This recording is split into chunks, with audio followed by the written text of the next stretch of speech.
আজানুলাম্বিত ভুজ কনকাবদাতু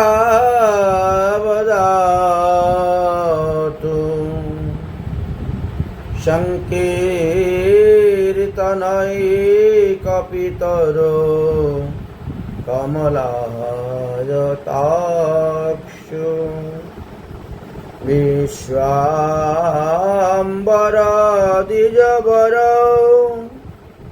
যুগধর্মপালো বন্দে জগতে প্রিয়করো করুণায়াবতারো নমো ত্রিকাল সত্তায় জগন্নাথ সুতায় চ সবিত্রায় সপুত্রায় সকলত্রায় তে নমো নমঃ। গুরুবে গৌরচন্দ্রায় রাধিকায় তদালয়ে কৃষ্ণায় কৃষ্ণ ভক্তায় তদ্ভক্তায় নমো নমঃ। কলিযুগ পাবনবতার শ্রী শ্রী গৌরাঙ্গ মহাপ্রভুর জীবনী কথা আস্বাদন করতে করতে আমরা শ্রী চৈতন্য চরিতামৃত গ্রন্থের মধ্যলীলার 16 পরিচ্ছেদের 246 নম্বর শ্লোকে এসে উপস্থিত হয়ে গিয়েছি। মহাপ্রভু নীলাচল হইতে রওনা হয়েছিলেন, বৃন্দাবন যাবেন, কিন্তু কানাই নাটশালা পর্যন্ত যাওয়ার পর তিনার আর যাওয়া হলো না। তাই সেখান থেকে ফিরে তিনি শান্তিপুরে, নবদ্বীপে বিভিন্ন স্থানে গেলেন।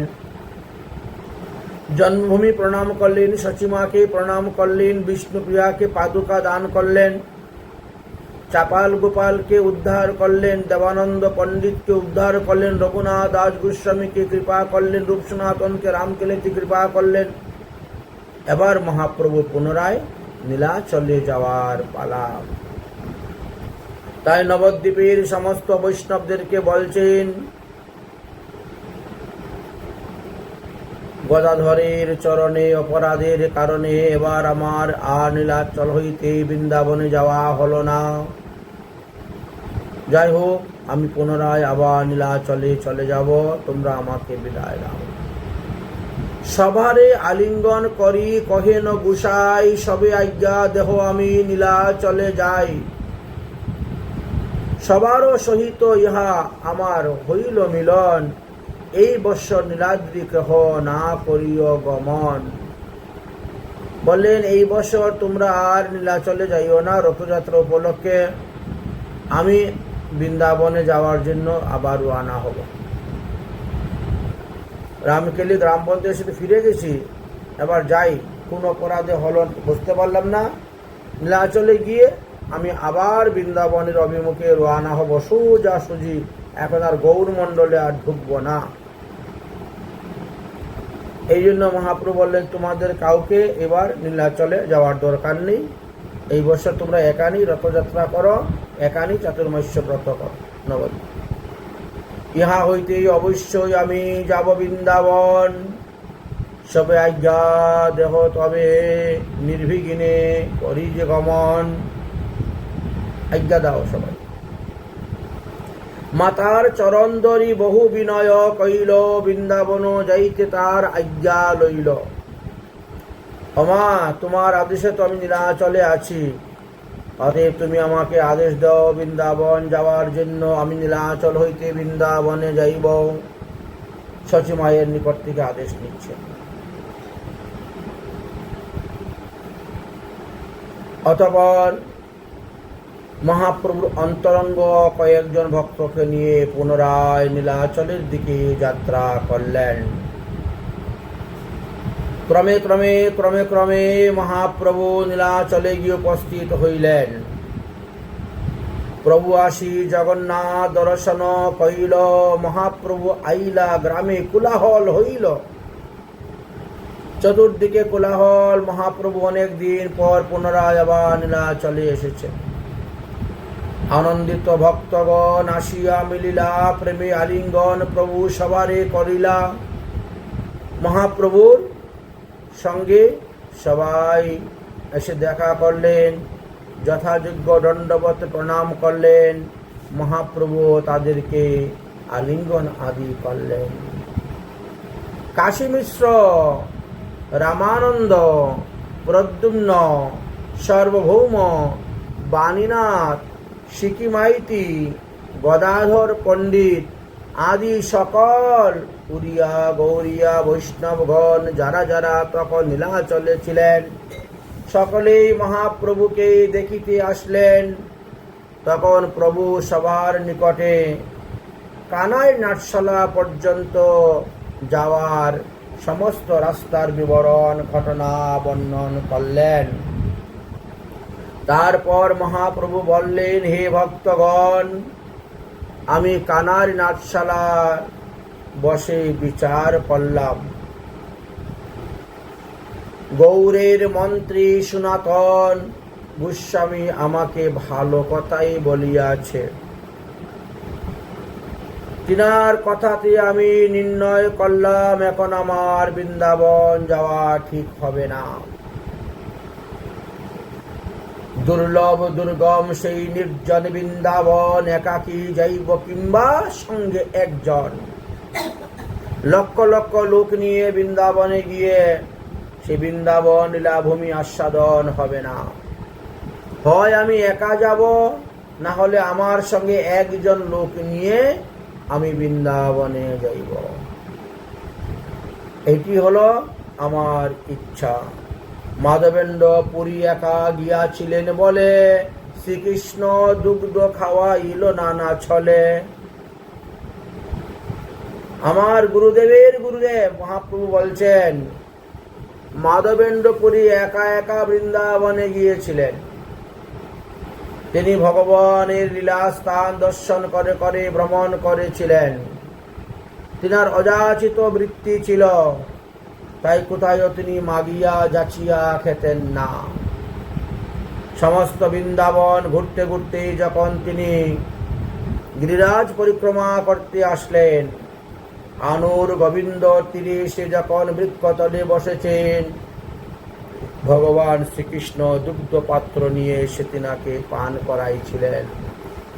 পুরী গোসাই দুগ্ধ লইয়া করো তুমি পান, মাগি কেন নাহি খাও, কিবা করো ধ্যান। আর আমিও একাই বৃন্দাবন যাইব, অথবা যে কোনো একজন লোক আমার সঙ্গে নিয়ে যাব। আবার মহাপ্রভু চিন্তা করে বলছেন, গদাধর, তোমাকে দুঃখ দিয়াছি বলিয়াই আমার বৃন্দাবনে যাওয়া হলো না। তোমার নিকটে আমার অপরাধ হইয়াছে, তাই আমার বৃন্দাবনে যাওয়া হলো না। নির্বিঘ্নে এবে কেইসে যাইব বৃন্দাবন, সবে মিলে যুক্তি করে বলাও বড়। সবাই মিলে যুক্তি করে, এখন আমাকে বলো কি করলে আমি নির্বিঘ্নে বৃন্দাবনে যেতে পারি। ওহে গদাধর পণ্ডিত প্রেমাবিষ্ট হইয়া, তবে গদাধর পণ্ডিত প্রেমাবিষ্ট হইয়া প্রভু পাদ ধরি কহে বিনয় করিয়া, তুমি যাহা যাহা রহ তাহা বৃন্দাবন, তাহাই যমুনা গঙ্গা সর্ব তীর্থগণ। হে প্রভু, তবুও বৃন্দাবন যাওয়া হলো তোমার লোক শিখাইতে, সেই তো করিবে তোমার যাহালয় চিত্তে। তুমি তো মানুষকে লোক শিক্ষা দেওয়ার জন্য তুমি বৃন্দাবনে যাইতেছ, আপনি আচরি ধর্ম জীবের শিখাও। তুমি যদি বৃন্দাবনে নাহি যাও তাহলে কেউ বৃন্দাবন যাবে না। কিন্তু প্রভু এখন তো বর্ষাকাল, এখন যাওয়াটা ঠিক হবে না। এই বর্ষার 4 মাস কেটে যাক, তারপরে আপনি না হলে আবার নীলাচল হইতে বৃন্দাবনের উদ্দেশ্যে রওনা হবেন। আমরা আপনাকে নিষেধ করতেছি না, তবে বর্ষার এই 4 মাসে যাওয়াটা ঠিক হবে না। অনেক দুর্গম রাস্তা পার হয়ে যেতে হয়। মহাপ্রভু তখন তাদের বাক্য স্বীকার করে নিলেন। 4 মাস নীলাচলে বাস করলেন। এই 4 মাস নীলাচল ছেড়ে কোথাও গেলেন না। সর্বভক্তগণ আনন্দিত হইলেন। গদাধর মহাপ্রভুকে নিমন্ত্রণ করলেন, টুটা গোপীনাথে মধ্যাহ্নকালে আপনি প্রসাদ গ্রহণ করবেন। প্রভু তাহাই করিলেন। ঠিক আছে, ঠিক আছে। এরপর থেকে মহাপ্রভু প্রসাদ গ্রহণ করতেন। অতঃপর মহাপ্রভু ওই বৎসরে রথযাত্রা দর্শন করলেন। শরৎকাল আগমন হল দেখিয়া স্বরূপ দামোদর রায় রামানন্দের সহিত মহাপ্রভু পরামর্শ করলেন। বল সার্বভৌম ভট্টাচার্য আদি সবাই, এবার কিন্তু আমি যাবই যাব বৃন্দাবনে। তখন তাহারা বললেন, দেখেন আপনি একজন ব্রাহ্মণ সন্তানকে সঙ্গে করে নিয়ে যান। সে খুব ভালো, নাম তার ভট্ট, বলভট্ট। একে ব্রাহ্মণ সন্তান, দ্বিতীয়ত খুব শান্তশিষ্ট, খুব ভদ্র, নন্ম, আজ্ঞাকারী, সেবাকারী। আপনি যখন যাহা বলবেন তাহাই করবে, কখনো মুখ করবে না, কিছুই বলবে না। মহাপ্রভুর সঙ্গে যাওয়ার জন্য সেই বলভট্ট নামক ব্রাহ্মণকে ঠিক করলেন। নির্দিষ্ট দিনে নির্দিষ্ট সময়ে মহাপ্রভু জগন্নাথের নিকটে গেলেন। জগন্নাথের কাছ থেকে বিদায় নিলেন। সকল ভক্তদের কাছ থেকে বিদায় নিলেন যে আজ মধ্যরাত্রে উঠে আমি রওনা হয়ে যাব। বলভট্টকে সঙ্গে করে নিয়ে মহাপ্রভু অতি গোপনভাবে পুরী থেকে বেরিয়ে পড়লেন, যাতে কেউ তিনার সঙ্গে না যায়।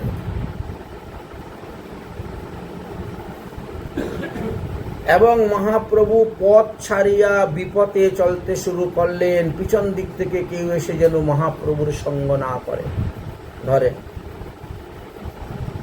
তারপরে সেখান থেকে কটকে আসলেন। কটক থেকে এবার নৌকা যুগে পার হলেন। কটকে ডাইনে রাখিয়া নির্জন বনে প্রভু প্রবেশ করিলা। ভৃত্য প্রভুর জলপাত্র বস্ত্র বহিবে। ভট্টাচার্য রন্ধন করিবে, প্রভু মহাপ্রসাদ পাইবে। এই জন্য মহাপ্রভু সেবার জন্য ব্রাহ্মণকে দিলেন। অন্য রান্না করলে তো পাবেন না, এই জন্য দিয়ে দিলেন। এদিকে ভক্তগণ ঘুমের থেকে উঠলেন। উঠে প্রভুকে গৌর গম্ভীরাতে দেখিতে না পাইয়া বেকুল হইয়া খুঁজতে লাগলেন। স্বরূপ তখন সবাইকে শান্ত বাক্যে বলিলেন, মহাপ্রভু কাউকে সঙ্গে নিয়ে যাবেন না বলেই মধ্যরাত্রে গোপনে তিনি এখান থেকে বেরিয়ে চলে গেছেন, বৃন্দাবনের উদ্দেশ্যে যাত্রা করেছেন। সুতরাং তোমরা কেউ মহাপ্রভুর পশ্চাৎ পশ্চাৎ অনুগমন করিও না। কেউ মহাপ্রভুকে খোঁজার জন্য যেও না, আর কেউ বা তিনার সঙ্গে বৃন্দাবন যেতেও ইচ্ছা প্রকাশ করিও না। যদি তিনি তাতে দুঃখ পান তবে তোমাদের কি লাভ হইবে? বরং তোমাদের ক্ষতি হইবে। তোমরা বৃন্দাবন যেতে যাও, দলবল নিয়ে আলাদাভাবে পৃথকভাবে যাও, মহাপ্রভুর সঙ্গে যাওয়ার দরকার নেই। আমরা তো সর্বদা মহাপ্রভুর সুখে সুখী, আমরা তাহার সুখ চাই। তাহার সঙ্গে কেউ না গেলে যদি তিনি সুখী হন, খুশি হন, তাহলে সেটাই তো ভালো। কেন আমরা তিনার সঙ্গে যাব? কেনই বা আমরা তার পিছনে পিছনে যাব? কেনই বা তিনাকে খোঁজার চেষ্টা করব? সবাইকে বোঝাইলেন। ওদিকে মহাপ্রভু মনের আনন্দে হরিগুণগান কৃষ্ণ নাম করতে করতে তিনি চলছেন বৃন্দাবনের দিকে। আমায় বল রে কত দূর মধুর বৃন্দাবন, বলছেন আর যাচ্ছেন। আমায় দিবেন শ্রীকৃষ্ণ দর্শন, আমায় বল রে আর কত দূর মধুর বৃন্দাবন। নির্জন বনে চলছেন প্রভু কৃষ্ণ নাম লইয়া, হাতি ব্যগ্র পথ ছাড়ে প্রভুরে দেখিয়া। জঙ্গল, সেই ঝাড়খণ্ডের বিশাল জঙ্গল দিয়ে হেঁটে যাচ্ছেন। হাতি, বাঘ, সিংহ মহাপ্রভুকে দেখে সরে যায়, পথ ছেড়ে দেয়। পালে পালে বাঘ, পালে পালে হস্তি, পালে পালে গন্ডার, পালে পালে শকুর গণ। তার মধ্য দিয়ে আবেশে মহাপ্রভু চলিলা তখন। সেই কৃষ্ণ নাম ভবাবেশে তিনি যাচ্ছেন। আমায় বল রে আর কত দূর মধুর বৃন্দাবন। এই ভাব নিয়ে কৃষ্ণ নাম করতে করতে তিনি যাচ্ছেন।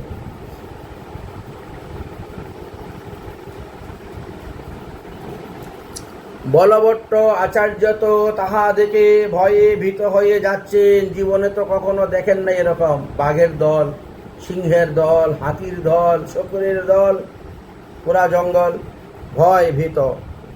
তাই তিনি মহাপ্রভুর পাছে পাছে যাচ্ছেন, ভয়ে ভয়ে দূর সরছেন না যদি বাঘ সিংহ আক্রমণ করে। কিন্তু কোনো বাঘ সিংহ মহাপ্রভুকে আক্রমণ করল না, না মহাপ্রভুর ভৃত্যকে আক্রমণ করল। বন দেখি ভ্রম হইল এই তো বৃন্দাবন, শৈল দেখি মনে হইল এই তো গিরি গোবর্ধন। বড় বড় পাহাড় দেখলে মনে করেন এটাই তো গিরিরাজ গোবর্ধন পর্বত। বন জঙ্গল দেখে মনে করেন এই তো বন, এই তো সেই বৃন্দাবন। যাহা যাহা নদী দেখে তাহাই এই তো আমার যমুনা নদী, এসে গেছি বৃন্দাবন, আর বেশি বাকি নয়। যাহা নদী দেখে তাহা মানে হে কালিন্দী, প্রেমের আবেশে হয় অঙ্গ ভূমি পরে কান্দি। নির্জন বনে চলেন প্রভু কৃষ্ণ নাম লইয়া, হস্তি ব্যগ্র পথ ছাড়ে প্রভুরে দেখিয়া। মহাপ্রভুকে দর্শন মাত্র পথ ছেড়ে দিচ্ছেন। একদিন পথে এক বাঘ করিয়াছে শয়ন, ভাবাবেশে মহাপ্রভু তার গায়ের উপরই পা দিয়ে দিয়েছেন। কৃষ্ণনাম করতে করতে নৃত্য করে যাচ্ছেন, কোনো হুঁশ নেই, আর রাস্তার মধ্যে বাঘ শয়ন করে আছে। মহাপ্রভু একবারে বাঘের উপরে পা দিয়ে দিয়েছেন। একদিন পথে বাঘ করিয়াছে শয়ন, আবেশে তার গায়ে প্রভুর লাগিল চরণ। প্রভু বলে উঠ ব্যগ্র কৃষ্ণ কৃষ্ণ কও, প্রভু বলে কহ কৃষ্ণ, ব্যগ্র উঠিল। কৃষ্ণ কৃষ্ণ বলে ব্যগ্র নাচিতে লাগিল। মহাপ্রভুর এতটাই কৃপা। বাঘ তখন দুই হাত তুলে কৃষ্ণ কৃষ্ণ বলতে আর নাচতে শুরু করছেন। সেই দেখা দেখি সিংহ, হাতি সবাই নাচতে শুরু করেছে। আর দিন মহাপ্রভু করে নদীতে স্নান, মত্ত হস্তি যুক্ত আইল করিবারে জলপান। পাগলা হাতি জঙ্গল থেকে এসেছে ওখানে জলপান করার জন্য। প্রভু জলে কৃত্য করে আগে হস্তি লইয়া, কৃষ্ণ কহ বলি প্রভু জল দিল মারিয়া। হাতের মধ্যে জল নিয়ে হাতির গায়ে এই কৃষ্ণ কৃষ্ণ বলে সেটা দিয়েছেন। সেই জল বিন্দু কণা লাগে যার গায়ে, সেই কৃষ্ণ কৃষ্ণ কহে প্রেমে নাচে গায়। মানুষের কি কথা দেখেন, বনের পশু পাখিকে পর্যন্ত মহাপ্রভু প্রেম দান দিয়েছিলেন। তাদেরকে মহাপ্রভু কৃষ্ণ নাম শিক্ষা দিলেন। এইভাবে বনের পশু পক্ষীকে প্রেম দান করিতে করিতে মহাপ্রভু ঝাড়িখণ্ডের বনের মধ্য দিয়ে 5 দিন 5 রাত পথ চললেন। তারপরে তিনি রূপাই নদীর তীরে গিয়ে উপস্থিত হলেন। সেখানে বিরুরা নামে একটি গ্রাম আছে, তাহার সন্নিধানে গিয়ে পৌঁছিলেন। তখন সেখানে এক অদ্ভুত লীলা করেছিলেন প্রভু। পথে যাইতে করে প্রভু নাম সংকীর্তন, মধুর কণ্ঠ ধ্বনি শুনি আইসে মৃগগণ। হেনকালে ব্যাঘ্রততায় আইল 5-7, ব্যাঘ্র মৃগ মিলিয়া চলে মহাপ্রভুর সাথ। বিরুরা গ্রামের দিকে যখন এসে পৌঁছলেন, তখন বাঘ আর হরিণ একসঙ্গে মহাপ্রভুর সঙ্গে কীর্তন করতে করতে তারাও ছুটছে মহাপ্রভুর পিছনে পিছনে। কোনো হিংসা নেই। বাঘ তো হরিণ দেখলেই খায়, কিন্তু সেখানে আর খাওয়া দাওয়া নেই, শত্রু ভাব নেই, কোনো বৈরী ভাব নেই, কোনো খাদ্য খাদক ভাব নেই। কৃষ্ণ কৃষ্ণ কহ করি প্রভু যে বলিল, কৃষ্ণ কহি বাঘ মৃগ নাচিতে লাগিল। নাচে কান্দে বাঘ্রগণ মৃগগণ সঙ্গে, বলভদ্র আচার্য দেখে অপূর্ব রঙ্গে। যা জীবনে কখনো দেখি নাই, যা জীবনে কখনো শুনি নাই। ব্যাঘ্র সিংহ খেলা করে, একে অন্যকে আলিঙ্গন করে, চুম্বন করে, কিন্তু কেউ কাউকে হিংসা করে না, খায় না। মুখে মুখে দিয়া করে অন্যের চুম্বন। ব্যাঘ্র মৃগ অন্যের করে আলিঙ্গন। কৌতুক দেখিয়া প্রভু হাসিতে লাগিলা। হরি নামের প্রেমের বন্যার এমনই শক্তি। কত বড় শক্তি চিন্তা করতে পারছেন, যে বনের পশু পর্যন্ত কৃষ্ণ নামে মাতোয়ারা হয়ে গেলেন। মহাপ্রভুর নাম প্রেমে কঠিন পাথর পর্যন্ত তরল হয়ে যেত, গলে যেত, কাদা কাদা হয়ে যেত, মাটির মতন পাথর গলে। কোথায় বা গলে জল হয়ে বেরিয়ে গিয়েছে, কোথায় কোথায় দেখা গেল মহাপ্রভুর কৃষ্ণ নামের প্রেমেতে পাথর গলে গেছে। সেখানে হাতির পায়ের ছাপ, বাঘের পায়ের ছাপ, হরিণের পায়ের ছাপ পড়ে আছে, মহাপ্রভুর চরণ ছাপও। ওখানে হরিনাম বলে যখন নৃত্য করেছিলেন, প্রেমেতে পাথর গলে গিয়েছিল, আর সেই পাথরের উপরে তাদের ছাপ পড়েছিল। পদ্মবদীয় সেই ছাপ আছে। সুবর্ণ রেখা নদীর তীরে মহাপ্রভুর পা 16 ইঞ্চি লম্বা। এই যে পা, হ্যাঁ, মানে জাগুরা গ্রামে আমরা গিয়েছিলাম দর্শন করতে। ওখান থেকে একটু দূরেই আমাদের পরম গুরুদেব দাদু মহারাজের বাড়ি, কুঞ্জবিহারী দাস বাবাজি মহারাজ। ওখান থেকে আরো কিছু দূরেই গুরু মহারাজের বাড়ি, জন্মস্থান ছিল সেখানে। তো আমরা যখন গৌরমণ্ডল দর্শন করতে বেরিয়েছিলাম, তখন সুবর্ণরেখা নদীর তীরে ওখানে গিয়েছিলাম ওটা দর্শন করার জন্য। ঘাটের নাম হলো চরগু ঘাট, চরগু ঘাট। তারপর মহাপ্রভু সুবর্ণরেখা নদীর তীরে চলিলেন। ধীরে ধীরে চরগু ঘাটে এসে উপস্থিত হইলেন। তথায় মহাপ্রভু পিতৃ উদ্দেশ্যে শ্রাদ্ধ করিলেন, তর্পণ করিলেন সেই ঘাটে। ময়ূরাদি পক্ষীগণ প্রবৃত দেখিয়া সঙ্গে চলে কৃষ্ণ বলে নাচিয়া মত্ত হইয়া। ময়ূর ময়ূরীগণ মহাপ্রভুকে দেখে মহাপ্রভুর সঙ্গে নৃত্য করতে করতে চলছে পেখম তোলে। হরিবল বলি প্রভু করে উচ্চ ধ্বনি, বৃক্ষলতা পুলকিত সেই ধ্বনি শুনি। বৃক্ষগণ লতাগণ পর্যন্ত মহাপ্রভুর মুখে হরিনাম শুনে পুলকিত হয়েছিলেন। ঝাড়িখণ্ডের স্থাবর জঙ্গম আছে যত যত গাছপালা পশু পাখি কীট পতঙ্গ ছিলেন, কৃষ্ণনাম দিয়া কইলেন প্রেমের উন্মত্ত, সবাইকে কৃষ্ণ নাম দিয়ে উন্মত্ত করলেন। যেই গ্রাম দিয়া যান যাহা করেন স্থিতি, সেই সব গ্রামের লোক হইল প্রেম ভক্তি। চলতে চলতে যেখানে রাত্রি হয়ে যান সেই গ্রামেতে থেকে যান, সকালবেলা আবার বেরিয়ে সেখান থেকে রওনা হন। এইভাবে যেখানে যেখানে ছিলেন মহাপ্রভু সেই সেই গ্রামেতে এই প্রেম ভক্তি দান করেছেন। সবে কৃষ্ণ কৃষ্ণ বলি নাচে কান্দে হাসে, পরম্পরায় বৈষ্ণব হইল সর্বদেশে। এইভাবেই তো একজন বৈষ্ণব থেকে আরেকজন বৈষ্ণব, একজন বৈষ্ণব থেকে আরেকজন বৈষ্ণব, এইভাবে বৈষ্ণবের সংখ্যা বাড়তে শুরু হলো। 10-15 দিন হাঁটার পর মহাপ্রভু বনটা পার হলেন।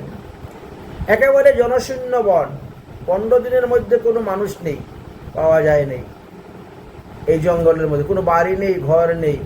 ঝাড়খণ্ডের বন এমনই জনশূন্য বন পথ সব অতিক্রম করিলেন। তারপর ধীরে ধীরে এবার কাশী হয়ে, বেনারস হয়ে, এলাহাবাদ হয়ে এবার ধীরে ধীরে মথুরার উদ্দেশ্যে চলছেন। মথুরার যাইবার চলে আসেন ঝাড়িখণ্ড, ভিন্ন প্রায় লোক তাহা পরম পাষণ্ড।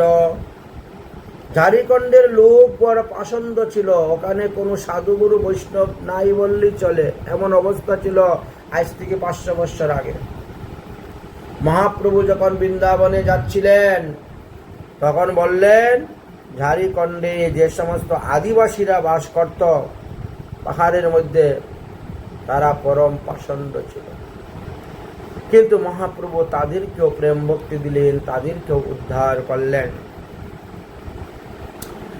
নাম প্রেম দিয়া কইল সবার নিস্তার, চৈতন্যের ঘুরলীলা বুঝিবার শক্তিকার।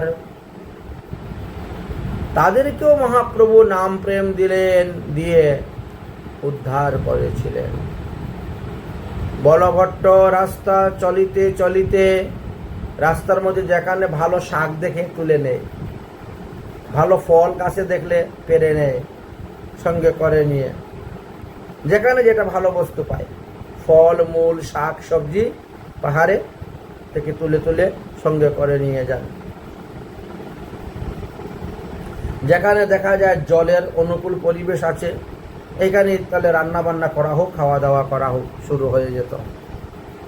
আর জঙ্গলে তো শুকনো কাঠের অভাব নাই, পাথর 3টা বসিয়ে রান্না শুরু করে দাও কাঠ দিয়ে। যেখানে জল আদি পানির ব্যবস্থা ভালো, সেখানে বসেই রান্না করা হতো। এইভাবে চলতেন।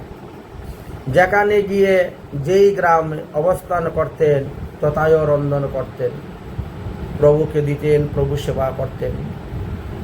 কোনো কোনো গ্রামের লোক প্রভুকে নিমন্ত্রণ করতেন, 2-4 দিন আমাদের গ্রামে থাকুন, আমাদেরকে কৃষ্ণ কথা শ্রবণ করান, নিজেদের গ্রামকে ধন্য করিবার জন্য। যদিও ওই সমস্ত লোক ওই বাঘ সিংহ হিংস্র প্রাণীদের মতো স্বভাব চরিত্র ছিল, কিন্তু মহাপ্রভু দর্শন করে, মহাপ্রভুর মুখে হরিনাম শ্রবণ করে, তাদের সেই কুসংস্কার কুস্বভাব সব দূরে চলে গেছিল।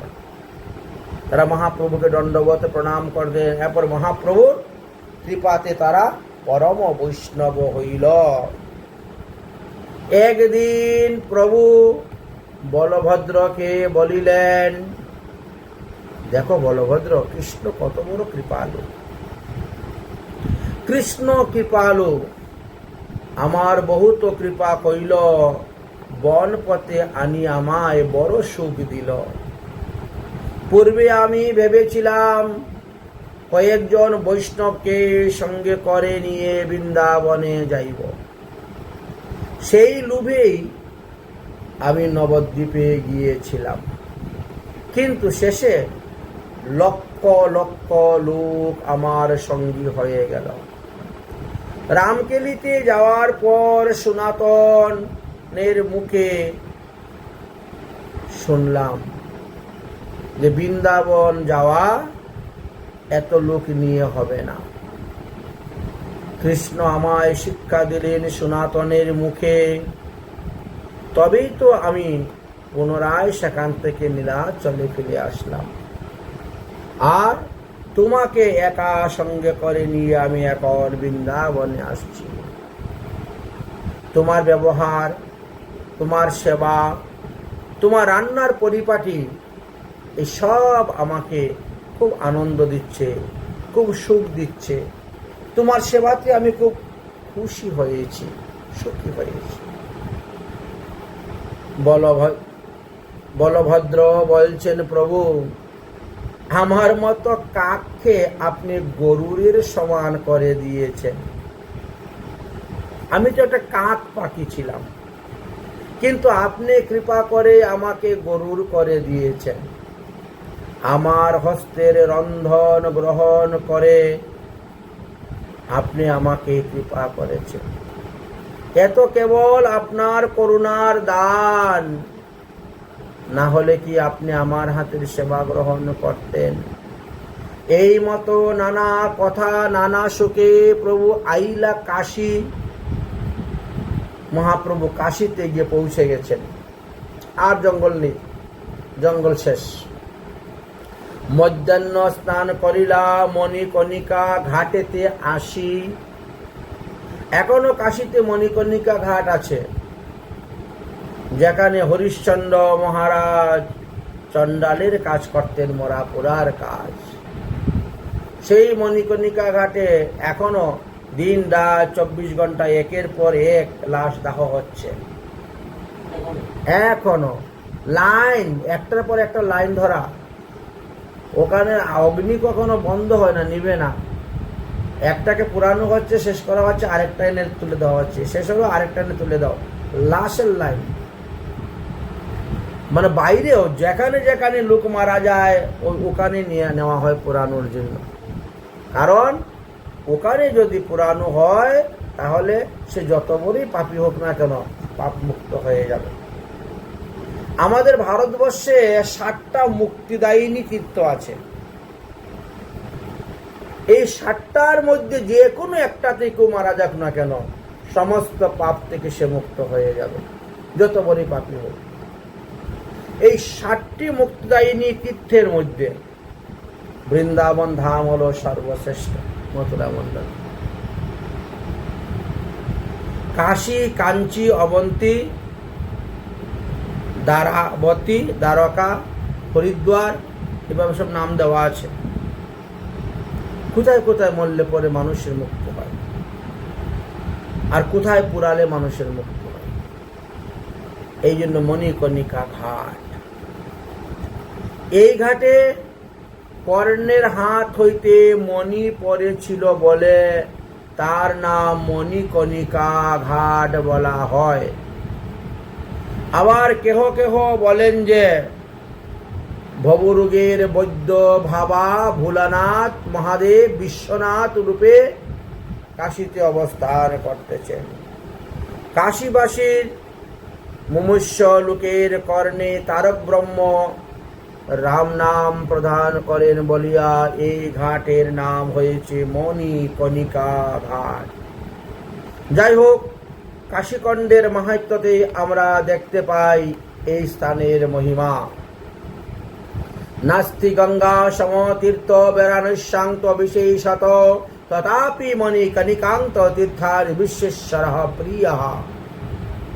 যেভাবে গঙ্গার সমান তীর্থ নাই, ঠিক তেমনি ভাবে বারাণসীর মতন শ্রেষ্ঠ স্থান নাই।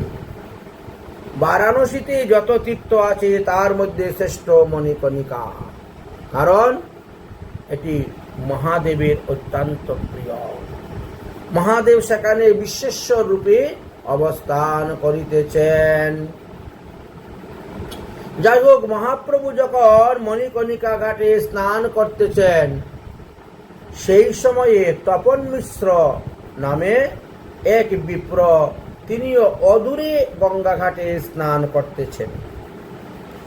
দূর হইতে দর্শন করলেন যখন, বুঝতে পারলেন তাহলে ইনি নিমাই পণ্ডিত সেই মহাপ্রভু। প্রভু দেখি হইল তার বিস্মিত কিছু জ্ঞান, অর্থাৎ পূর্ব কথা মনে পড়ে গেল। সেই কালে তপন মিশ্র করে গঙ্গা স্নান, প্রভু দেখি হইল তার বিস্মিত কিছু জ্ঞান। পূর্বর কথা মনে পড়ে গেল, কারণ এই তপন মিশ্র যখন বঙ্গদেশে ছিলেন, শ্রীহট্টে মহাপ্রভু যখন গিয়েছিলেন, তখন এই তপন মিশ্রকে উপদেশ দিয়েছিলেন, তপন মিশ্র তুমি সপরিবারে সবাইকে নিয়ে বঙ্গদেশ হইতে কাশীতে চলে যাও, হরিনাম সংকীর্তন করো, গঙ্গা স্নান করো। আমি যখন বৃন্দাবনে যাইব তখন তোমার সঙ্গে দেখা করব, তখন তোমাকে সাধ্য সাধন তত্ত্ব কথা সব বলিব। ওই সমস্ত কথা তখন তিনার মনে পড়ে গেল। তপন মিশ্র পঞ্চনদী ঘাটেতে স্নান করছিলেন। পঞ্চনদী ঘাট কেন বলা হয়? ওই ঘাটে 5 জন নদী মূর্তিমান হয়ে দাঁড়িয়ে বলছিলেন আমরা 5 জন এই ঘাটে থাকি, বুঝলেন? এই জন্য সরস্বতী, গঙ্গা, যমুনা, কিরণা আর ধূত, এই 5 নদী। এই 5 নদী সেখানে মিলন হয়েছিল বলে পঞ্চনদী ঘাট বলা হয়। এই ঘাটের উপরে বিন্দু মাধব নামে প্রাচীন একটা বিষ্ণু মন্দির আছে। বর্তমানে একে বেনি মাধব বলা হয়। যেরকম মাথার চুলের বেনি 3টা দিয়ে তৈরি করা হয়, চুলকে 3 ভাগে ভাগ করে না, তারপরে বেনি বানায়। এই গঙ্গা, যমুনা, সরস্বতী একসঙ্গে মিলিত হয়ে যাচ্ছেন, তো তাই এখানে ত্রিবেণী বলা হয়। ভগবান সেখানে আছেন, তাই বেনি মাধব। সেই ঘাটে তপন মিশ্র স্নান করিতেছেন, আর মহাপ্রভু মণিকণিকা ঘাটে স্নান করিতেছেন। তপন মিশ্র মনে মনে চিন্তা করলেন, এই সন্ন্যাসীকে আমি যেন কোথায় দেখেছি বলে মনে হচ্ছে। চিন্তা করতে করতে বুঝতে পারলেন, আরে এত আমার সেই প্রভু। তিনার যখন 18 বৎসর বয়স ছিল, তখন তিনি বঙ্গদেশ ভ্রমণকালে আমাকে হরিনাম উপদেশ দিয়েছিলেন, আমাকে কাশী আসার উপদেশ দিয়েছিলেন। এই তো সেই নিমাই পণ্ডিত। তিনি 24 বৎসর বয়সে সন্ন্যাস গ্রহণ করেছিলেন। তাহলে উনি সেই মহাপ্রভুই হইবেন। সেখান থেকে ছুটে আসলেন, মহাপ্রভুকে প্রণাম করে মহাপ্রভুর চরণে ধরে রুদন করতে শুরু করেছে। প্রভুর চরণ ধরি করেন রুদন, প্রভু তারে উঠাইয়া কইলা আলিঙ্গন। প্রভু লইয়া গেলা বিশ্বেশ্বর দর্শনে, বিশ্বেশ্বর মহাদেব। তবে আসি দেখিলেন বিন্দু মাধব চরণে, ঘরে লইয়া আইল প্রভুরে আনন্দিত হইয়া। সেবা করি নিত্য করে বস্ত্র ওড়াইয়া। মহাপ্রভুকে তপন মিশ্র নিজের ঘরে নিয়ে গেলেন, আর মহাপ্রভুকে পেয়ে আনন্দে নৃত্য করতে শুরু করেছে। মহাপ্রভুকে একটা পিঁড়ির উপর বসাইয়া মহাপ্রভুর চরণ ধৌত করলেন। সেই চরণামৃত তপন মিশ্র সবংশে সবাই পান করলেন। এদিকে মহাপ্রভুর সঙ্গেতে গিয়েছিলেন বলভট্ট, তাকেও যথারীতি পূজা, তাকে যথারীতি সম্মান করলেন। অতঃপর বলভদ্র ভট্টাচার্য রান্না করতে বসলেন। রান্না হলো, ভোগ হলো, মহাপ্রভু প্রসাদ পেয়ে শয়ন করলেন, বিশ্রাম করলেন। তখন তপন মিশ্রের এক পুত্র ছিল, নাম তার রঘু। মহাপ্রভুর পাদ সম্ভাষণ করতে লাগলেন। পরবর্তী সময়ে তিনি এই আমাদের 6 গোস্বামীর মধ্যে এক গোস্বামী হলেন ভট্ট রঘুনাথ। আমাদের 6 গোস্বামীর মধ্যে একজন হলেন দাস রঘুনাথ, আরেকজন হলেন ভট্ট রঘুনাথ। দাস গোস্বামী ছিলেন জমিদারের ছেলে, সপ্তগ্রামের হিরণ্য জমিদার, গোবর্ধন। আর এই ভট্ট রঘুনাথ হলেন তপন মিশ্রের ছেলে। যাই হোক, তিনি তখন ছোট ছিলেন। তিনি মহাপ্রভুর পাদ সম্ভাষণ করতে, মানে একবারে ছোট নয়, ছোট বলতে পাদ সম্ভাষণ যেহেতু করছেন, পা টিপে দিচ্ছেন, একবারে ছোট ছেলে তো নয়। মহাপ্রভু শয়ন করেছেন আর তিনি পদ সম্ভাষণ করছেন। কাশী ও নদিয়া এই দুইটি ভারতবর্ষের মধ্যে তখন শ্রেষ্ঠ স্থান, শ্রেষ্ঠ তীর্থ নামে পরিচিত ছিল। নদিয়ার ন্যায় কাশীতেও সর্বদা বেদ বেদান্ত পাঠ হইত। নদিয়ায় তন্ত্রশাস্ত্র চর্চা বেশি হইত, আর কাশীতে বেদ বেদান্ত জ্ঞানের চর্চা বেশি হইত। নদিয়ায় গৃহী পণ্ডিতরা বাস করতেন, আর কাশীতে সন্ন্যাসী পণ্ডিতরা বাস করতেন। এই জন্য ভারতবর্ষের মধ্যে বিদ্যার দিক দিয়ে দেখলে তখন এই দুইটি স্থান শ্রেষ্ঠ ছিল। এক ছিল নবদ্বীপ, আর ছিল কাশী। সমস্ত পণ্ডিতদের হুড়াহুড়ি পারাপারি ছিল, তর্কযুদ্ধ আদি হইত।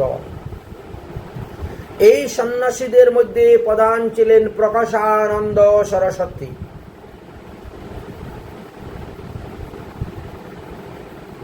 তিনি প্রচুর বিদ্বান পণ্ডিত ছিলেন এবং তিনার 10,000 শিষ্য ছিল, সন্ন্যাসী। কাশীতে বাস করতেন। তিনি নিজে শিক্ষকতা করতেন, অর্থাৎ এই 10,000 শিষ্যদেরকে তিনি পড়াইতেন বেদ বেদান্ত আদি। তিনি ভারতবর্ষের মধ্যে অদ্বিতীয় পণ্ডিত ছিলেন। এক ছিল সার্বভৌম ভট্টাচার্য। সার্বভৌম ভট্টাচার্য কেবল ন্যায়শাস্ত্র ভারতে অদ্বিতীয় পণ্ডিত ছিলেন, আর প্রকাশানন্দ সরস্বতী বেদ বেদান্তে নিয়ে অদ্বিতীয় পণ্ডিত ছিলেন। এত বড় পণ্ডিত।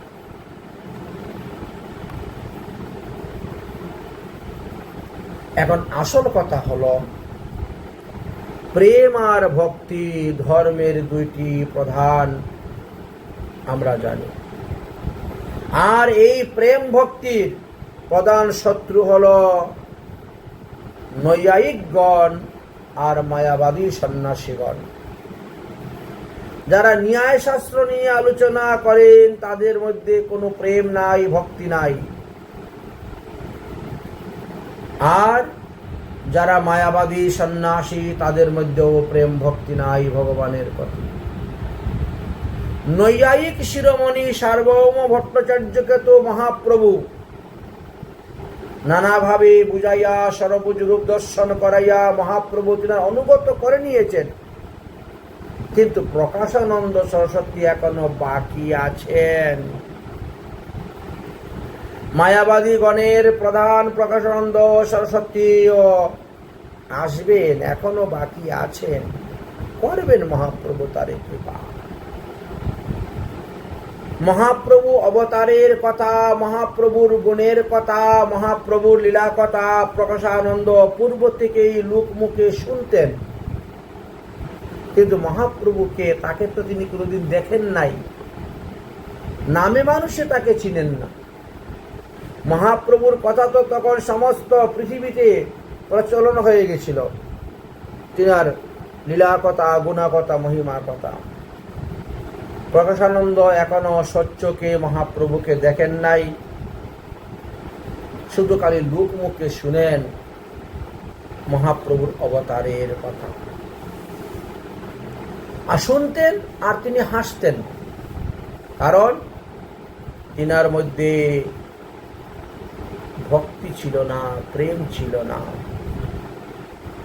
হাসতেন। তবে তিনি মহাপ্রভুর বিরুদ্ধে কোনো প্রতিবাদ করেন নাই। তারপরেও যখন তিনি শুনলেন যে ন্যায়ের অদ্বিতীয় পণ্ডিত সার্বভৌম ভট্টাচার্য এই মহাপ্রভুর অনুগত হয়ে গেছেন, মহাপ্রভুর কথা মতো চলেন, উঠেন, বসেন, সাধন ভজন করেন, তখন প্রকাশানন্দ একটু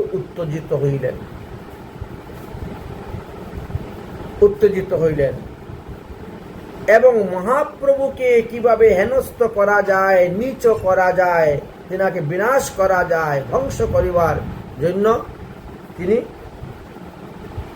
অনেক কিছু চক্রান্ত করেছিলেন। মহাপ্রভুর এই মান সম্মান যশ প্রতিষ্ঠাকে ধ্বংস করার জন্য তিনি অনেক অবিজ্ঞাসূচক বাক্যের দ্বারা চিঠি মহাপ্রভুর কাছে পাঠাইতেন। যেহেতু বেদ বেদান্তের সিদ্ধান্ত তো নৈয়ায়িক, তো এই জন্য পাঠাইতেন।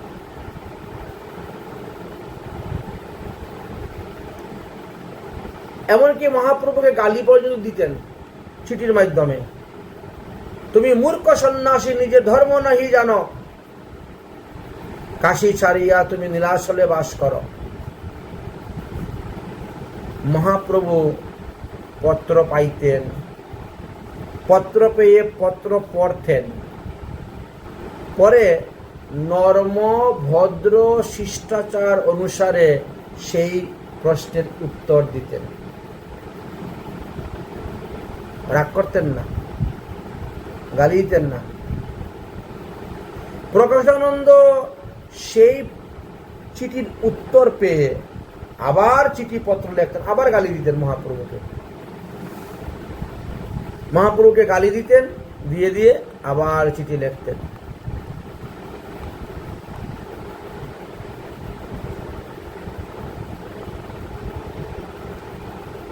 তুমি নীলাচলে থেকে শুনলাম এত উত্তম উত্তম আহার করো, 10 জন 12 জনের আহার তুমি একা গ্রহণ করো।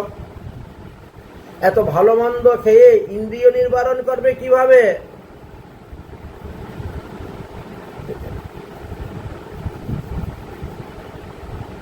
মহাপ্রভু তারপর থেকে আর কোনো চিঠির উত্তর দেন না। যত চিঠি প্রকাশানন্দ পাঠাইতেন মহাপ্রভুর কাছে যেত, মহাপ্রভু পড়তেন, কিন্তু আর কোনো উত্তর দিতেন না চিঠি। এইবার তো মহাপ্রভু স্বয়ং কাশীতে এসে উপস্থিত হয়ে গিয়েছেন।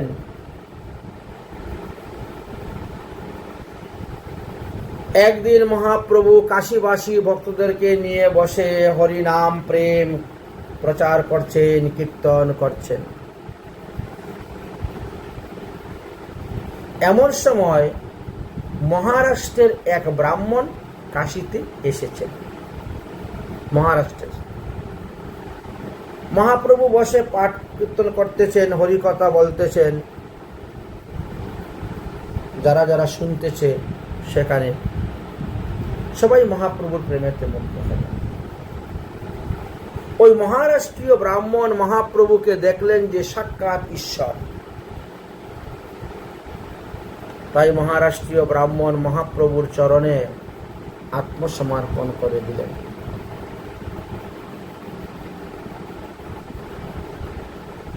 এই মহারাষ্ট্রীয় ব্রাহ্মণের একখানা গৃহ ছিল কাশীতে। তিনি মহারাষ্ট্র বাস করতেন, আবার কাশীতে বাস করতেন। তবে ওই মহারাষ্ট্রীয় ব্রাহ্মণ তিনি ছিলেন প্রকাশানন্দ সরস্বতীর খুব প্রিয়। প্রকাশানন্দ সরস্বতীর সঙ্গে উঠা বসা, খাওয়া দাওয়া, চলাফেরা করতেন। আজ যখন তিনি হঠাৎ মহাপ্রভুকে দেখলেন, দেখার পরে তিনার কাছে ঈশ্বর জ্ঞান বলে মনে হলো। যাই হোক, মহাপ্রভুর সঙ্গে ইষ্টগুষ্টি কিছুক্ষণ করার পরে প্রকাশানন্দ সরস্বতীর কাছে তিনি গিয়েছেন। গিয়ে মহাপ্রভুর গুণের কথা, প্রশংসার কথা, রূপের কথা সব তিনি বর্ণন করতে শুরু করছেন।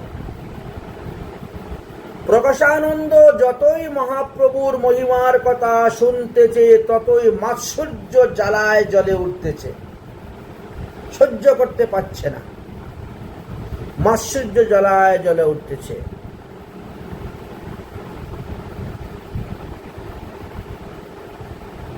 তারপরে প্রকাশানন্দ সেই মহারাষ্ট্রীয় ব্রাহ্মণকে আছে, বন্ধ করো, বন্ধ করো, ওর কথা বন্ধ করো, জানি জানি, আমি ভালো জানি। তার নাম চৈতন্য। শ্রীকৃষ্ণ চৈতন্য বলতেন না তিনি। মহাপ্রভুর সন্ন্যাস নাম তো শ্রীকৃষ্ণ চৈতন্য, কিন্তু প্রকাশানন্দ কখনো শ্রীকৃষ্ণ চৈতন্য বলতেন না। ও জানি জানি, ওর নাম হলো চৈতন্য। তুচ্ছ জ্ঞানে, হেয় জ্ঞানে কথা বলতেন। তাকে আবার কে সন্ন্যাসী বলে? ও সন্ন্যাসী নাকি? ও একটা ঘুর ইন্দ্রজাল, ও একটা ঘুর, ওই কি বলা হয়, ম্যাজিশিয়ান। ম্যাজিক দেখায়, যে ভেলকে দেখায়, জাদু, জাদুঘর। হ্যাঁ, বলছেন ও আবার সন্ন্যাসী নাকি? ওকে সন্ন্যাসী বলে কে? একটা ঘুর ইন্দ্রজালিকা, জাদুঘর। শুনিয়াছি তাকে নাকি যে দেখে সেই কৃষ্ণ কৃষ্ণ বলে। কত বড় জাদুঘর! যে দেখে সে কৃষ্ণ কৃষ্ণ বলে। আরো শুনেছি আমাদের ভারতবর্ষের অদ্বিতীয় ন্যায়ের পণ্ডিত যে প্রকাশ সার্বভৌম ভট্টাচার্য, তিনি নাকি এই চৈতন্যকে ঈশ্বর বলে মানেন। এই চৈতন্যকে ঈশ্বর বলে উনি অনেক শ্লোক রচনা করে নিয়েছেন। এমনকি রাজা প্রতাপরুদ্র পর্যন্ত তিনার প্রেমেতে অন্ধ হয়ে আছে। এই সন্ন্যাসীকে ঈশ্বর বলে পূজা করে যাচ্ছেন। তবে যাই বলো না কেন, মহারাষ্ট্রের ব্রাহ্মণ, ওই চৈতন্যের ভাব কালী আমার এই কাশিতে বিগবে না বলছেন। তোমাকে বলে দিচ্ছি, তুমি সাবধান হও। ওই লোকটা কিন্তু ভালো নয়। ওর সঙ্গে চলাফেরা, উঠা বসা, খাওয়া দাওয়া বিলকুল করবা না। কাশীবাসী যারা যারা ওর সঙ্গ করতে যায় সবাইকে নিষেধ করে দাও। যদি ওর সঙ্গ করে তাহলে 2 কুল হারাবে। প্রকাশানন্দ সরস্বতী এইভাবে বলতেন। হিংসা গর্বে একেবারে এইভাবে বলতেন, খবরদার ওর সঙ্গ করিও না, ওর সঙ্গ যারা করে তাদেরকে নিষেধ করে দাও, না হলে 2 কুল হারাবেন। না এই কুল পাবেন, না ওই কুল পাবেন, 2 কুল হারাবেন।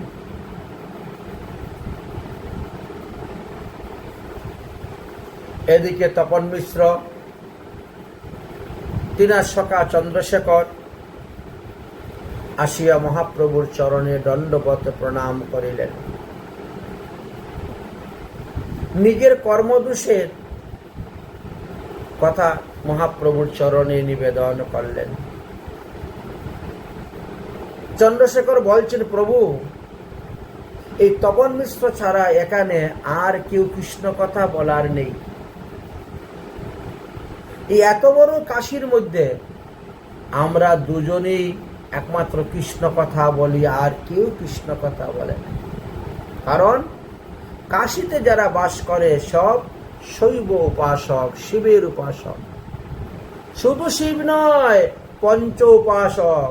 কেউ শিবের ভক্ত, কেউ গণেশের ভক্ত, কেউ দুর্গার ভক্ত, কেউ সূর্যের ভক্ত, এইরকম। কৃষ্ণ ভক্ত কেউ নেই, কারো মুখে কৃষ্ণ কথা শুনি না। জানি না কোন জন্মের কোন পাপের ফলে এই কাশীতে আমার বসবাস হচ্ছে, কাশীতে পড়ে আছি, কারো মুখে কৃষ্ণ কথা শুনতে পাই না। ওই আমরা দুজনেই বসি, দুজনেই কৃষ্ণ কথা আস্বাদন করি। কাশীধাম শৈব এবং পঞ্চ উপাসকদের শ্রেষ্ঠ প্রধান তীর্থস্থান। তথায় হরিভজন হরিকথা কোথায় হয় না। গৌর ভক্ত যারা, তাদের পক্ষে এখানে বাস করা নিতান্ত অযোগ্য স্থান। কিন্তু তাপিও কোন কর্মের ফলে যে এখানে পড়ে আছি জানি না। যদিও ভাগবতে লেখা আছে যেখানে বৈষ্ণব নাই, বিষ্ণু মন্দির নাই, সেখানে বাস করতে নাই, তাও পরে আছে। অতঃপর মহাপ্রভু বললেন, ঠিক আছে ঠিক আছে, আমি কিছুদিন এখানে বাস করব, তোমাদেরকে কৃষ্ণ কথা অমৃত পান করাবো, শোনাবো। শোনাচ্ছি। দুই একদিন পরেই ওই মহারাষ্ট্রের ব্রাহ্মণ আবার মহাপ্রভুর কাছে এসেছে। ওই যে মহারাষ্ট্রের ব্রাহ্মণ এসে মহাপ্রভুকে দণ্ডবত প্রণাম করে বললেন, প্রভু, এই কাশীর মধ্যে প্রকাশানন্দ সরস্বতী সবথেকে বিদ্বান পণ্ডিত বল, তিনি আপনাকে কোনো মতেই সহ্য করতে পারছেন না। তিনি আপনার বহু নিন্দা করেছেন, তিনি আপনার বহু অবজ্ঞা সূচক বাক্য আমাকে বলেছেন, যা আমি শুনতেই পাচ্ছি না। কি বলবো আপনাকে, ভাষায় খুঁজে পাচ্ছি।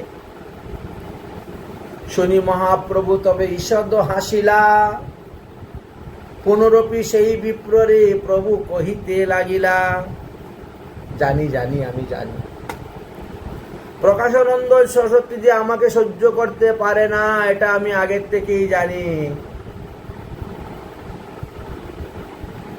সে আমাকে বহুবার চিঠি পাঠিয়েছে, দুই একবার তার চিঠির উত্তর দেওয়ার পর আমি বন্ধ করে দিয়েছি।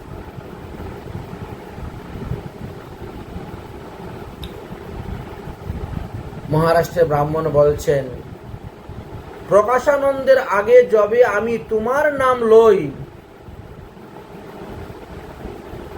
সে তোমার নাম জানে আপনি কহিল, কিন্তু সে কখনো শ্রীকৃষ্ণ চৈতন্য বলে না, বলে চৈতন্য। চৈতন্য নাম সে বারবার করে উচ্চারণ, তবুও শ্রীকৃষ্ণ চৈতন্য নাম কখনো তার মুখে উচ্চারণ হয় না। ইহার কারণটি কি প্রভু? এটা আমি জানতে চাই।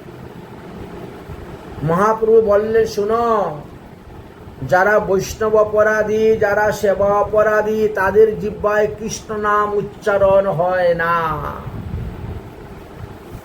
এই জন্য এই মায়াবাদীর সরস্বতী, প্রকাশানন্দ সরস্বতীর জিহ্বায় কৃষ্ণ নাম উচ্চারণ হচ্ছে না। প্রভু কহেন, মায়াবাদী কৃষ্ণ অপরাধী, ব্রহ্ম আত্মা চৈতন্য নিয়ে থাকে নিরবধি।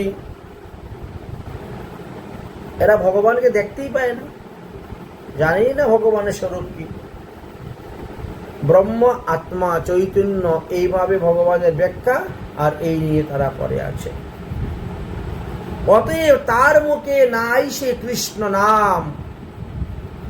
কৃষ্ণ নাম কৃষ্ণ সম, দ্বৈত সমান। এরা তো কৃষ্ণ ভজন করে না, কৃষ্ণ নাম উচ্চারণ করে না, তাই কৃষ্ণ শব্দ তাদের মুখের মধ্যে উচ্চারণ হয় না। চৈতন্য শব্দ তারা বলে, চৈতন্য শব্দ উচ্চারণ হয়। নাম বিগ্রহ স্বরূপ তিন এক রূপ, তিনে ভেদ নাই, তিন চিতানন্দ স্বরূপ। দেহ দেহি নাম নামি, কৃষ্ণে নাহি ভেদ। জীবের ধর্ম নাম, দেহ স্বরূপে বিভেদ। অতএব প্রতিটা জীবেরই কর্তব্য কৃষ্ণ নাম করা। কিন্তু সে মায়াবাদী সন্ন্যাসী কৃষ্ণ অপরাধী বলে, তার মুখে কৃষ্ণ নাম উচ্চারণ হচ্ছে না। নাম চিন্তামণি কৃষ্ণ চৈতন্য রস বিগ্রহ, পূর্ণ শুদ্ধ নিত্যমন্য অভিন্নতা নাম নাম নামি। ভগবান শ্রীকৃষ্ণচন্দ্র নাম রূপে আছেন, বিগ্রহ রূপে আছেন, আর স্বয়ং রূপে আছেন। তিনটার মধ্যে সমান শক্তি, কিন্তু তিনটার মধ্যে কোনোটাই তারা ভজন করে না। তারা তো নিরাকার ব্রহ্মের উপাসনা করে। তারা কখনো ভাগবত খুলে দেখে না, ভাগবত পড়ে না, যে সেখানে ব্যাসদেব সুখদেব সাকার ভগবানের কথা বলে গিয়েছেন। অতএব কৃষ্ণ নাম দেহ বিলাস, প্রকৃত ইন্দ্রিয় গ্রাহ্য নহে হইছে প্রকাশ।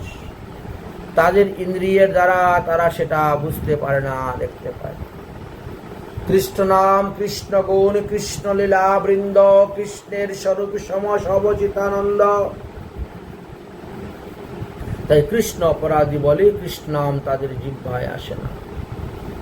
অত কৃষ্ণ নামাদীনাম ভেবেদং গ্রাহণম ইন্দ্রিয়াণ সেব্যং মুখ্যম হি জিহ্বাদৌ স্বয়মেব স্ফুটয়ে। যদি তাদের ভগবানের প্রতি শ্রদ্ধা থাকত, ভক্তি থাকত, প্রেম থাকত, তাহলে অটোমেটিক কৃষ্ণ নাম তাদের জিহ্বায় স্ফুর্তিত হইত, ফুটত। ব্রহ্মানন্দ হইতে পূর্ণানন্দ লীলারস, ব্রহ্মজ্ঞান আকর্ষিয়া করে আত্মবশ।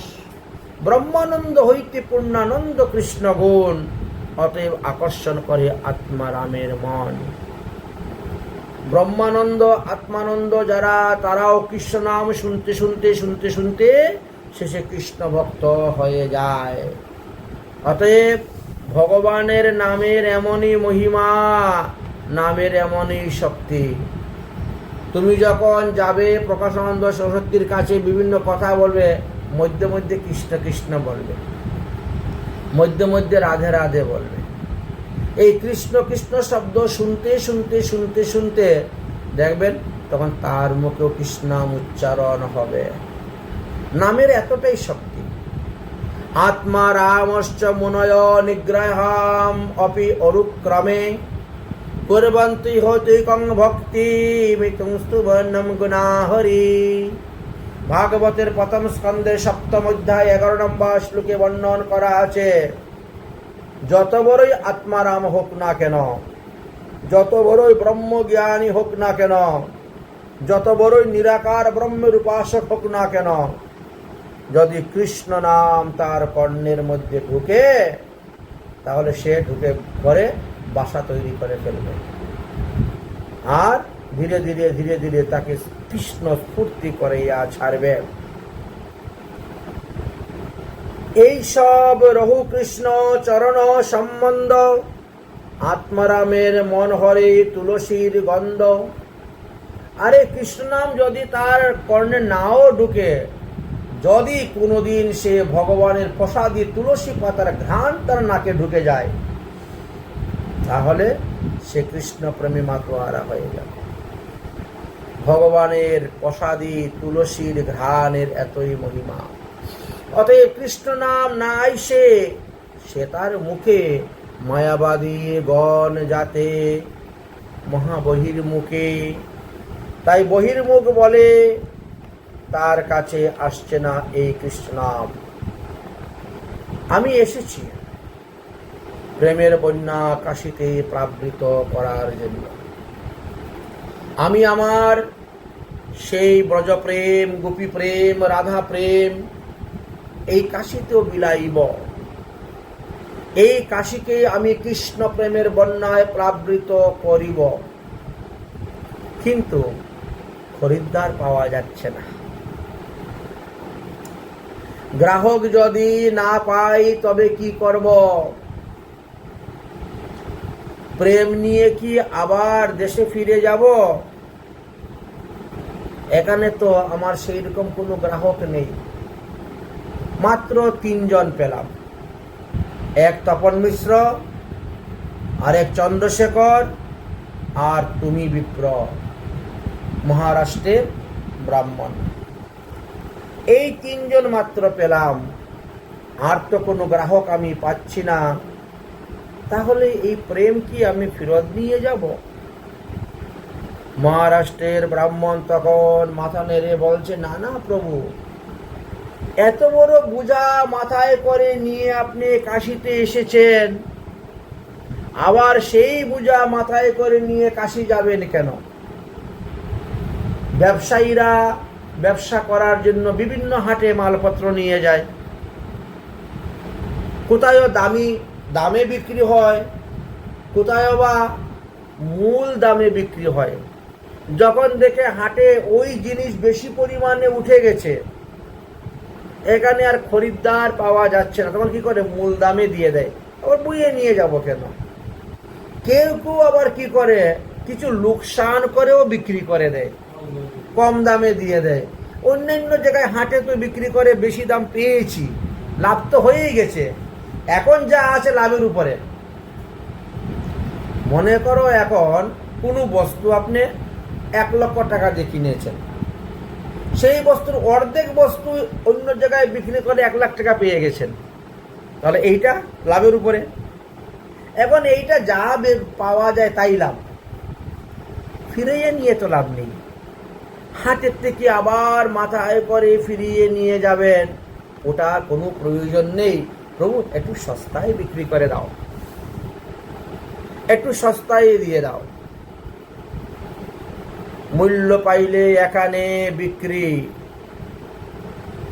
কম মূল্য পাইলেও এখানে বিক্রি করিয়া যাও, তথাপিও ফিরত নিয়ে যাইও না। মহাপ্রভু বললেন, ঠিক আছে, তাহলে আমি আমার জিনিসগুলো এখানে রাখলাম, থাক, তোমাদের কাছে গচ্ছিত থাক, আমি এখন বৃন্দাবনে যাই। বৃন্দাবন থেকে এসে যখন আমি আসব, এই রাস্তা দিয়ে তোমার যেতে হবে আবার নীলাচলে, তখন আমি আমার সেই প্রেম বিতরণ করব। এখন না, এখন তোমাদের কাছে গচ্ছিত। এইভাবে মহাপ্রভু 10 দিন তিনি কাশীতে বাস করেছিলেন, ইষ্টপুষ্টি করেছিলেন কাশীতে 10 দিন।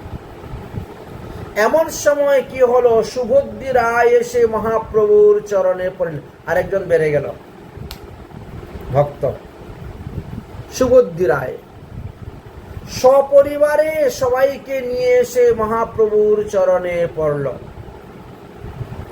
মহাপ্রভু তার পরিচয় জিজ্ঞাসা করলেন, কে তুমি বাবা, আমাকে প্রণাম করছো? সুবুদ্ধি রায় বললেন, আমি কোন এক সময় গৌড়ের রাজা ছিলাম, কোন এক সময় আমি গৌড়ে রাজা ছিলাম, আমার নাম ছিল সুবুদ্ধি রায়। আচ্ছা, আমার দক্ষিণ হস্ত ছিল হুসেন শাহ নামে এক মুসলমান, সেনাপতির কাজও করত, মন্ত্রীর কাজও করত, সবকিছু দেখাশোনার দায়িত্ব তার।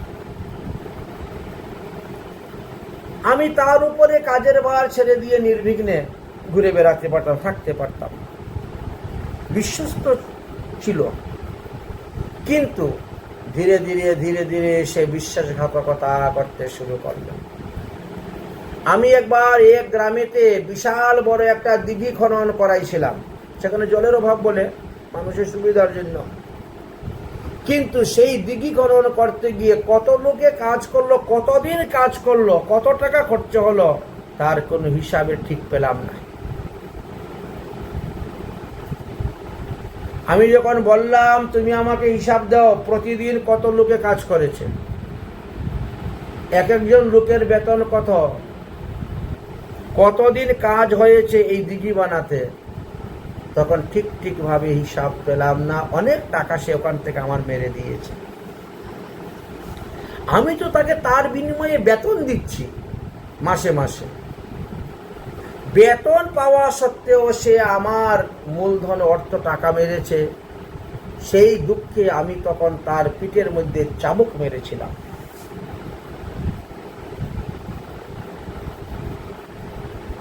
যাই হোক, সেই চাবুকের দাগ কিন্তু এখনো পর্যন্ত তার পিঠে আছে। পরবর্তী সময়ে যখন ইলেকশন আসলো, তখন আমি হেরে গেলাম। সে জিতে গেল, সে হয়ে গেল গৌড়ের রাজা।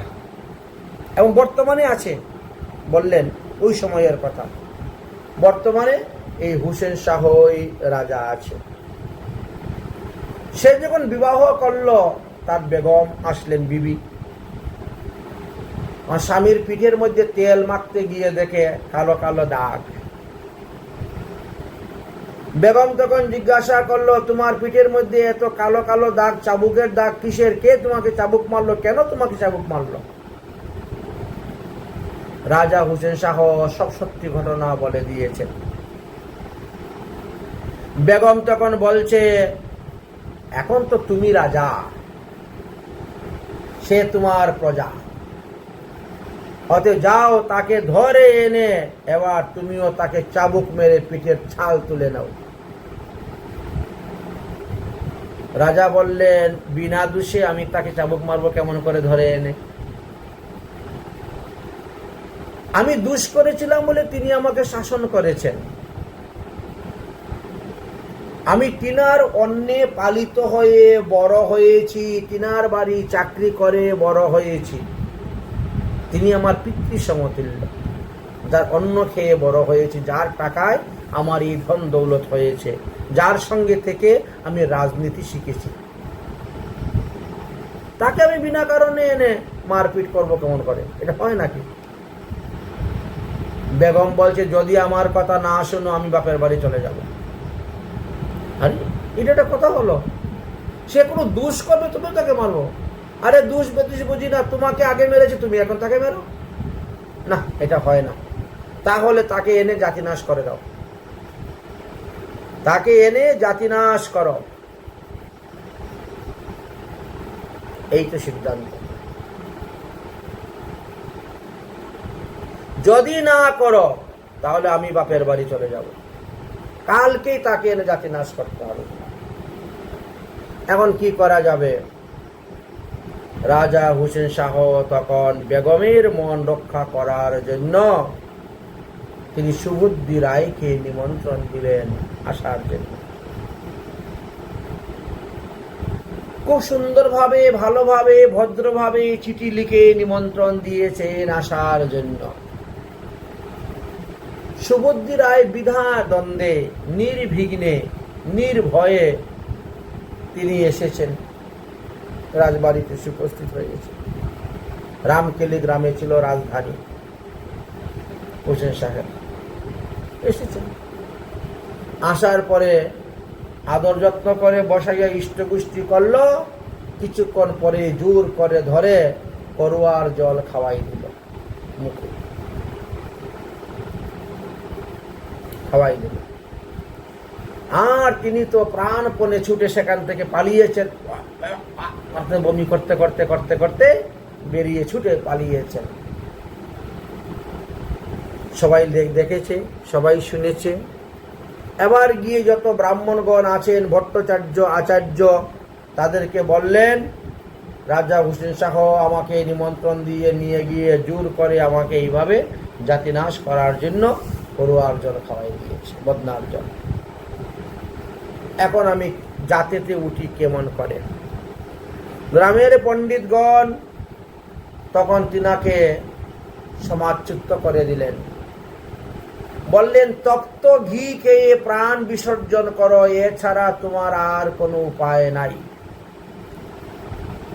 টকবক করে ঘি ফুটবে, বুঝেছেন, আগুনে জলের মতো পাতলা হয়ে, আর সেই ঘি ঘা ঘা করে মুখে ঢালতে হবে, এই প্রাণ বিসর্জন। এটি হলো তোমার বিধান, তোমাকে আর জাতে তোলা যাবে না, তোমার জাতি নাশ হয়ে গেছে।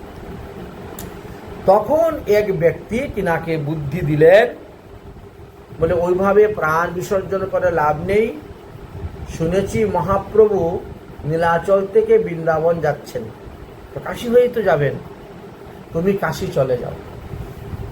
যদি মহাপ্রভুর সঙ্গে সাক্ষাৎ হয় তাহলে তিনার কাছ থেকে নেও উপদেশ কি করতে হবে, আর না হলে মরতে হয় তো কাশীতেই মরো, তাও তো মুক্তি হবে। সে গঙ্গায় ডুবেই মরো আর যেভাবেই মরো, কাশীতে মরলেই লাভ। সেই জন্য প্রভু আমি কাশীতে আসিলাম। গঙ্গার জলে আত্মহত্যা করতে চেয়েছিলাম ডুব দিয়ে, তখন শুনলাম আপনার কথা লোকমুখে, তাই আপনাকে দেখার জন্য এসেছি প্রভু। এবার আপনি বিধান দিন আমি কি করব। মহাপ্রভু বললেন, তুমি কৃষ্ণ কৃষ্ণ বলো, সব পাপ থেকে তুমি মুক্ত হয়ে যাবে, সব অপরাধ থেকে মুক্ত হয়ে যাবে, তোমার এই অশুদ্ধ দেহ অশুদ্ধ হয়ে যাবে। রাজা হুসেন শাহ যে তোমাকে করুয়ার জল খাওয়াইছে, বদনার জল, এতে যে তোমার দেহ অপবিত্র হয়েছে সেটাও পবিত্র হয়ে যাবে। কুকুরের মাংস ভুজি ব্যক্তি, কুকুর কিনা খায় বলেন তো? গরু খায়, ছাগল খায়, মহিষ খায়, কুকুরে বাঘসিংহ খায়। সেই কুকুরের মাংস যদি কেউ খায় তো তার কোনো মাংস খাওয়ার বাকি রইল? কোনো কিছু খাওয়ার বাকি রইল? কুকুরের মাংস বুঝি ব্যক্তিও কৃষ্ণ ভজনের দ্বারা শুদ্ধ হয়ে যায়। তোমার বদনার জল খাওয়িয়েছে করুয়ার জল। যেই মুখে দিয়ে তুমি করুয়ার জল পান করেছ সেই মুখে তুমি কৃষ্ণ কৃষ্ণ বলো। আর শুনো, কাশিতে থাকার দরকার নেই তোমার, তুমি বৃন্দাবন চলে যাও। আমার একটু বৃন্দাবন যেতে দেরি হবে, কারণ আমাকে এদিক ওদিক ঘুরে অনেক জায়গায় থাকতে হয়, অনেক জায়গায় বাস করতে হয়, অনেকের সঙ্গে কথা বলতে হয়, ঠিক না? হয়তো কেউ অনুরোধ করলো আমাকে 5 দিন 7 দিন 10 দিন সেখানেই থাকতে হয়, থেকে হরি কথা পরিবেশন করতে হয়। অতএব তুমি তোমার স্ত্রী সহ তুমি বৃন্দাবন চলে যাও সপরিবারে।